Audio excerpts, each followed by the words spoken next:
ഗുഹ. കറുപ്പും വെളുപ്പും ഇടകലർന്ന ഇലകളും തണ്ടുകളും ചേർന്ന ചിത്രപ്പണി കൊണ്ട് മോടി പിടിപ്പിച്ചിരിക്കുന്ന ചുമർ. കറുപ്പിന്മേൽ വെളുപ്പാണോ വെളുപ്പിന്മേൽ കറുപ്പാണോ പൂശിയിരിക്കുന്നതെന്ന് തീർച്ചയാക്കാനാവാത്ത ആ അലങ്കാരപ്പണിമേൽ സൂക്ഷിച്ചു നോക്കിയാൽ 2-3 വരയൻ കുതിരകൾ അവ്യക്തമായി തെളിഞ്ഞു വരുന്നത് അയാൾ അതിശയപ്പെടാതെ നോക്കിയിരുന്നു. 5 മിനിറ്റ് കൂടി ദയവായി കാത്തിരിക്കാനാണ് സ്ഥാപന മേധാവിയായ ചെറുപ്പക്കാരൻ അതിവിനീതനായി അറിയിച്ചത്. കാത്തിരിക്കാം. ശീതീകരിക്കപ്പെട്ടുകൊണ്ടേയിരിക്കുന്ന മുറിയിൽ തൻ്റെ മുന്നിൽ തണുത്തു കിടക്കുന്ന പത്രം അയാൾ കൈനീട്ടിയെടുത്തു. പത്രത്തിൻ്റെ ആദ്യ പേജിൽ കറുപ്പിൻ്റെ ആധിപത്യം. സാധാരണ നിറങ്ങൾ കൊണ്ട് അലങ്കരിക്കപ്പെടുന്ന ആ താളിൽ കറുത്ത അക്ഷരങ്ങൾ കുതിരകളെ പോലെ തലയുയർത്തി നിൽക്കുന്നു. കറുപ്പിനെ അധിക്ഷേപിച്ചതിനെതിരെ സാമൂഹ്യ പ്രതിരോധം തീർക്കുകയാണ്. വാർത്തയായും എഡിറ്റോറിയലായും പ്രമുഖരുടെ പ്രതികരണങ്ങളായും താളുകൾ നിറഞ്ഞിരിക്കുന്നു. അയാൾ അവയിലൂടെ തൻ്റെ കറുത്ത കണ്ണുകൾ കൊണ്ട് ഓട്ടപ്രദക്ഷിണം നടത്തി. പത്രം മടക്കിവെച്ചു. മടക്കിവെച്ച പേജിൻ്റെ പകുതിയിൽ മുഖകാന്തി വർദ്ധിപ്പിക്കുന്ന ഉൽപ്പന്നത്തിൻ്റെ നിറമാർന്ന പരസ്യം. വെളുത്ത് സുന്ദരമായ മുഖത്തോടെ മയങ്ങി നിൽക്കുന്ന യുവതി. വർത്തമാന പത്രത്തിലെ സുന്ദരിയിൽ നിന്ന് കണ്ണെടുത്ത് അയാൾ ഭിത്തിയിൽ തൂക്കിയിട്ടിരിക്കുന്ന കറുത്ത ഫ്രെയിമുള്ള വലിയ ടെലിവിഷന്റെ വെളിച്ചത്തിലേക്ക് നോക്കി. അവിടെയും പ്രതികരണങ്ങൾ. വെളുത്ത നിറവും കറുത്ത മനസ്സുമുള്ള പിന്തിരിപ്പന്മാർക്കെതിരെയും പിന്തിരിച്ചുമാർക്കെതിരെയും രൂക്ഷമായി പ്രതികരിക്കുന്ന പൊതുബോധത്തിന്റെ ബഹിർസ്ഫുരണങ്ങൾ. ആ പൊട്ടിത്തെറികളിൽ നിന്ന് ഇടവേളയിലേക്ക് നീങ്ങിയ ദൃശ്യത്തിൽ മുഖകാന്തിയും ശരീരകാന്തിയും വാഗ്ദാനം ചെയ്യുന്ന സോപ്പിന്റെ ഗുണഗണങ്ങൾ. തൻ്റെ മൊബൈൽ ഫോണിന്റെ ചത്തുരത്തിലേക്ക്.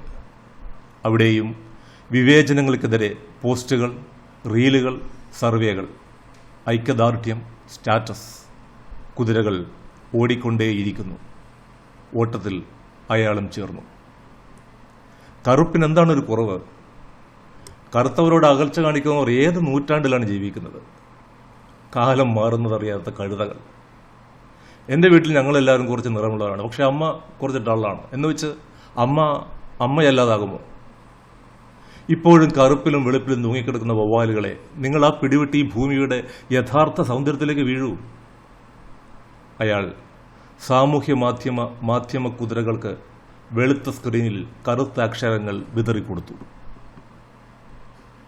പ്രതികരണത്തിന്മേൽ പ്രതികരണങ്ങളായി വന്നുകൊണ്ടിരിക്കുന്ന അറിയിപ്പുകളുടെ നാദത്തിന്റെ ലഹരിയിൽ അയാൾ മെല്ലെ കണ്ണുകളടച്ചു. താനൊരു ഗുഹയിൽ അകപ്പെട്ടിരിക്കുന്നു. ചുറ്റും ഇരുട്ട്, കറുത്ത ഇരുട്ട്. അതോ കണ്ണുകൾ അടഞ്ഞിരിക്കുന്നതുകൊണ്ട് തോന്നുന്നതാണോ? ഇല്ല, കണ്ണുകൾ ബലമായി തുറന്നിട്ടും ഇരുട്ട് തന്നെ. അതാ ഇരുട്ടിൽ നക്ഷത്രങ്ങൾ കണക്കെ മിന്നുന്ന 2 വെളിച്ചപ്പൊട്ടുകൾ. അത് കൂടുതൽ വ്യക്തമായി വരുന്നു. അയ്യോ, അതൊരു നിയാണ്ടർതൽ മനുഷ്യനാണല്ലോ. നിയാണ്ടർ അയാളെ നോക്കി പല്ലിളിച്ചു. ആ പല്ലുകളുടെ വെളിച്ചം ആ ഗുഹയുടെ ഭിത്തികളിൽ ഇടിമിന്നൽ പോലെ പ്രതിഫലിച്ചു. ആ വെളിച്ചത്തിൽ 2 സ്ത്രീ രൂപങ്ങൾ അയാൾ കണ്ടു. അയ്യോ, അത് രണ്ടും തൻ്റെ അമ്മയാണല്ലോ.